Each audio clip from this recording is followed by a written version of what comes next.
So hello guys welcome to my बिनी blog. अब मु आसी ओडिशा को तो स्टेशन तो देखुथो तो सकाळ सकाळ बहुत मस्त व्यू करिक आम बाहरी गले ओडिशा में। तो राति है शोया को प्रकार टेंशन देखुव एटा रिजर्वेशन कर शोया भी तुम टे जगह ना कि ठिया तो मुझे एडजस्ट कर गली सैड क्या सैड करी तो सही बसीगली सैड मजा नहीं गला दिनटा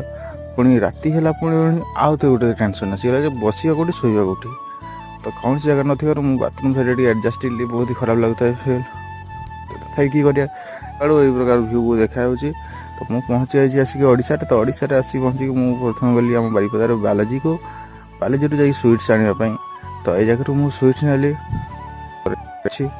बालाजी मैंने थी तो आम ये बाहर स्वीट्स नहीं मुझे बाहरी घर तो गला बेले मुझे किसी नहीं नी डायरेक्ट शुई पड़ी मो घर सन्ध्या आसी मार्केटिंग कली तो यही प्रकार बिल्डिंग